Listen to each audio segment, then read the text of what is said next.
Udah lari-lari di treadmill, tapi kenapa berat badan nggak turun-turun juga? Perut malah makin buncit. Jadi ini adalah 3 kesalahan pada saat kita ingin menurunkan berat badan dan juga menghilangkan lemak perut kita dengan menggunakan treadmill. Jadi kesalahan yang pertama, ketika kita ngelakuin treadmill, kita nggak usah pegangan di treadmillnya, karena kalau kita pegangan di treadmillnya, kita bakalan mengurangi pembakaran kalori setengah dari apa yang seharusnya kita bakar. Jadi lebih baik kita kalau misalnya masih belum kuat dengan kecepatan tertentu atau tanjakan tertentu, kita kurangin aja dulu kecepatannya dan juga tanjakannya, dan kita nggak usah pegangan. Karena keuntungan dari kita nggak pegangan, kita bakalan melatih keseimbangan tubuh kita, selain juga kita bakalan membakar kalorinya itu jauh lebih banyak dibandingkan dengan kita misalnya pegangan di treadmill. Nah, kesalahan yang kedua, ini fatal banget karena biasanya kita berpikir kalau misalnya semakin susah olahraganya, semakin berkeringat, kita bakalan apa? Membakar kalorinya bakalan semakin banyak dan kita bakalan lebih cepat turunnya. Nah, sebenarnya itu fatal banget. Kenapa? Karena kalau misalnya kita lagi treadmill, tapi detak jantung kita tuh terlalu tinggi,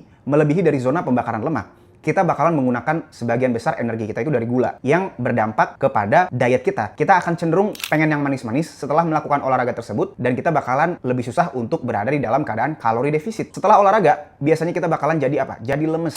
Karena cairan kita juga ikutan ngedrop jauh karena kita terlalu berkeringat. Dan yang ketiga, kita bakalan ngasih stres yang tinggi ke sendi-sendi kita karena kecepatannya terlalu cepat. Jadi banyak banget dampak negatifnya kalau misalnya kita tidak mengatur kecepatannya sesuai dengan komposisi tubuh kita. Kalau misalnya kita pemula dan obesitas, kita nggak usah terlalu cepat kecepatannya. Pasang kecepatannya 3 aja, tanjakannya 2 atau 4 gitu ya. Selama detak jantungnya itu tidak melebihi dari zona pembakaran lemak, yaitu adalah 220 dikurangi dengan umur kita sekarang, misalnya gua 50 ya, yaitu kita nemu tuh 170. Itu adalah maksimum detak jantung kita. Nah, kita mau 80% dari maksimum detak jantung, yaitu adalah 136. Jadi kalau umur 50, maksimalnya di 136 tuh detak jantungnya. Jangan lebih dari itu. Itu kesalahan yang kedua. Nah, kesalahan yang ketiga, ini adalah kesalahan yang lebih fatal dibandingkan dengan kesalahan satu dan kesalahan yang kedua. Yaitu setelah kita treadmill, kita tidak menjaga asupan nutrisi kita. Ya, nutrisi kita kebanyakan karbo, kebanyakan gula. Sedangkan yang seharusnya kita lakukan adalah mengkonsumsi makanan yang mempercepat metabolisme kita, yang tinggi nutrisinya, tapi kalorinya rendah. Kalau misal kita mau mengikis lemak selama sebulan atau 3 bulan ke depan, kita makannya itu